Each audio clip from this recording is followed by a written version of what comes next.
kalau menurut madhab Syafi'i, orang yang melakukan ibadah sunnah di tengah jalan kok dibatalkan secara hukum itu tidak haram. Satu contoh, kita puasa Senin Kamis, puasa sunnah. Kemudian ada tamu datang. Kemudian kalau kita ini puasa dia nggak enak, dia nggak mau kita kasih minuman, nggak mau minum karena nggak enak dengan kita. Terpaksa kita membatalkan puasa kita dalam rangka hormat kepada tamu tersebut.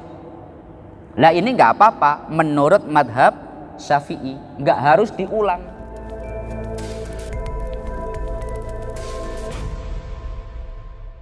Assalamualaikum warahmatullahi wabarakatuh.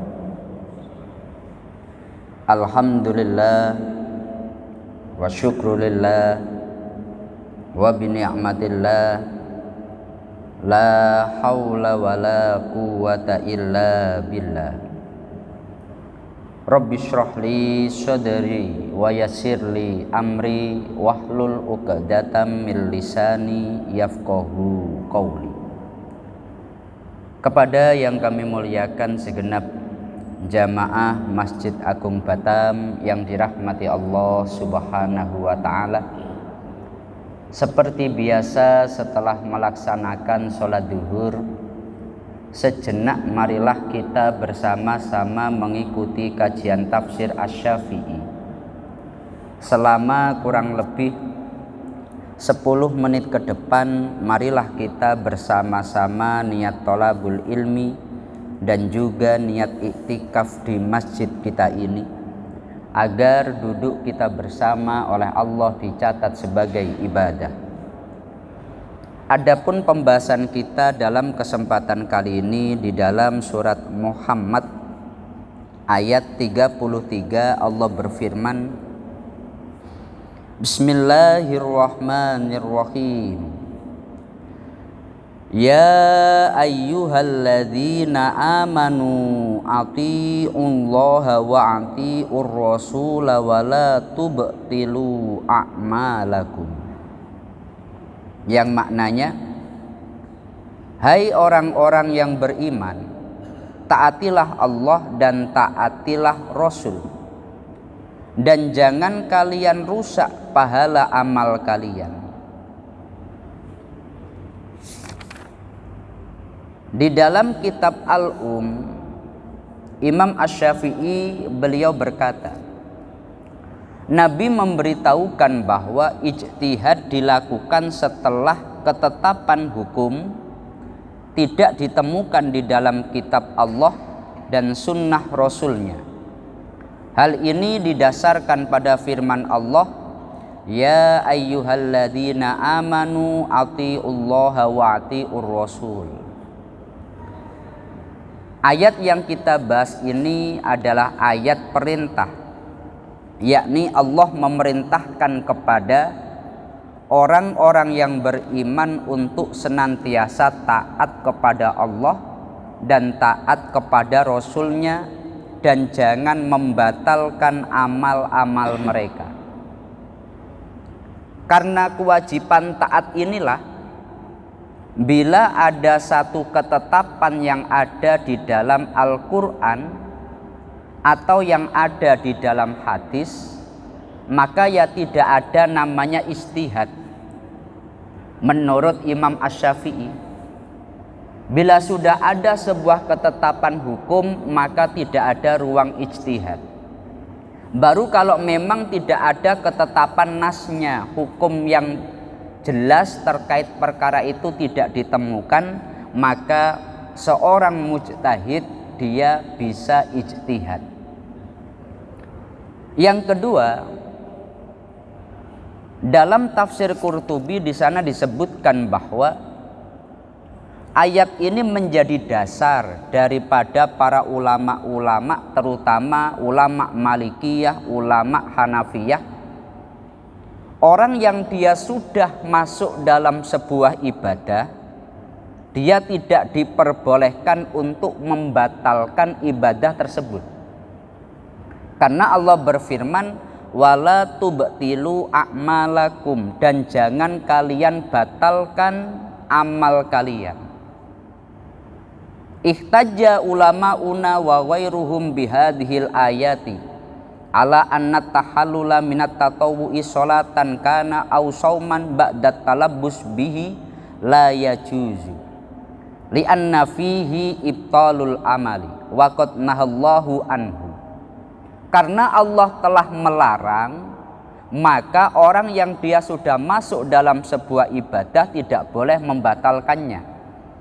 Katakanlah ketika seseorang dia sholat sunnah baik qobliyah atau ba'diyah, orang dia itu puasa baik puasa sunnah atau puasa wajib, dia dalam keadaan haji ataupun umroh, kalau sudah masuk maka tidak boleh dibatalkan.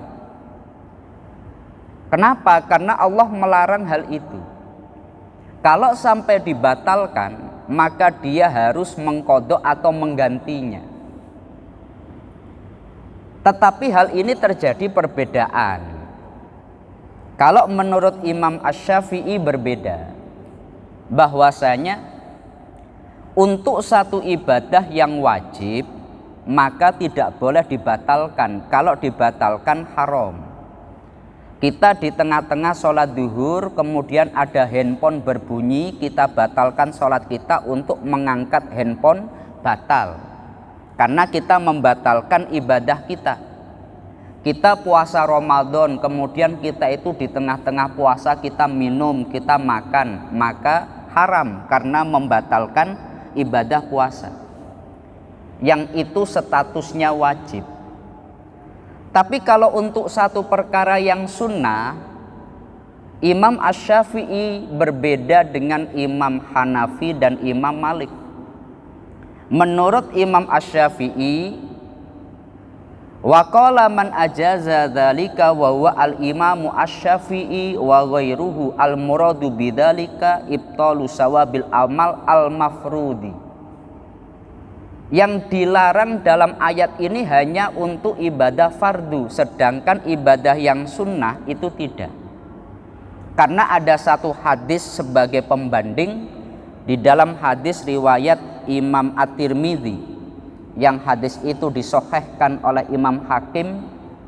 Rasulullah beliau bersabda, as-shaimu al-mutatawwi'u amiru nafsihi insa'a soma wa insa'a aftor.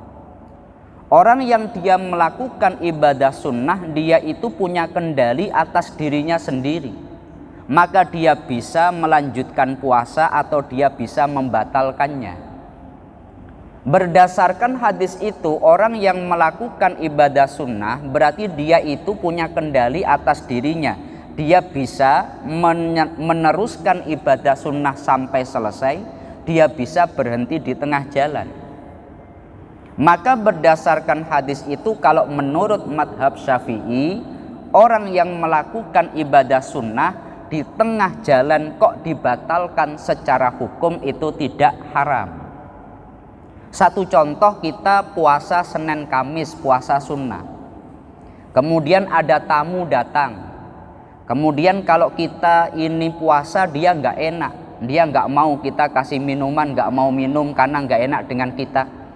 Terpaksa kita membatalkan puasa kita dalam rangka hormat kepada tamu tersebut. Nah ini nggak apa-apa menurut madhab Syafi'i, nggak harus diulang. Umpamanya kita di tengah-tengah di tengah-tengah sholat sunnah qobliyah. Ketika kita masih di tengah-tengah sholat, ternyata qomat sudah dikumandangkan. Akhirnya jamaah sholat wajib mulai. Kita kalau melanjutkan sholat sunnah nanti terlambat dengan sholat wajib. Tapi kalau kita membatalkan, ini bagaimana di tengah-tengah ibadah kok dibatalkan? Maka secara hukum dalam pandangan madhab Syafi'i, ibadah sunnah itu untuk dibatalkan di tengah jalan tidak apa-apa.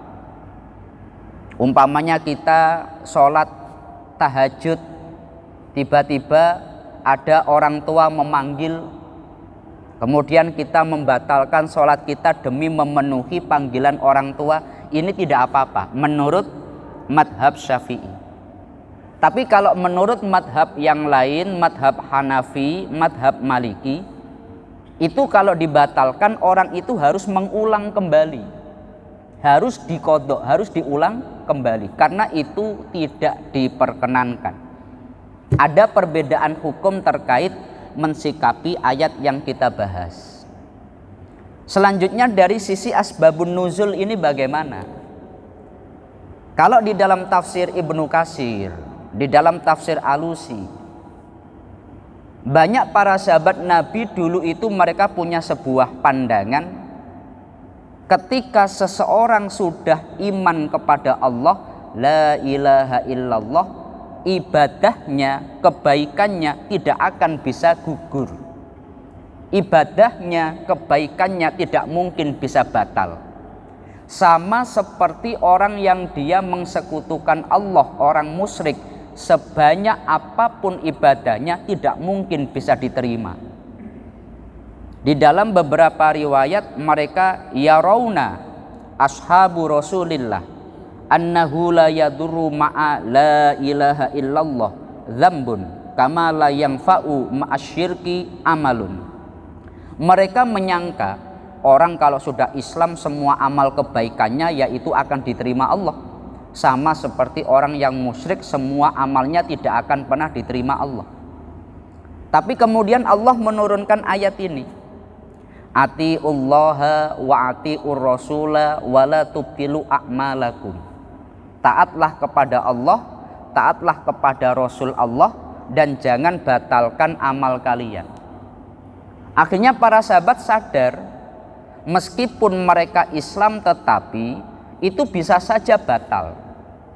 Makanya di dalam pandangan Imam Asy-Syafi'i yang batal itu tidak wala tubtilu a'malakum, membatalkan pahala sunnah atau pahala fardu. Sebagaimana dalam terjemahan itu tanda kurungnya pahala. Karena dulu mereka yakin bahwa kalau sudah Islam semuanya akan diterima. Tapi ayat ini menyadarkan dalam amal bisa saja itu dibatalkan, meskipun sudah amal tapi pahalanya batal. Maka para sahabat mereka bertanya-tanya, yang dimaksud ayat ini apa ya, yang bisa membatalkan pahala yang sudah dikerjakan?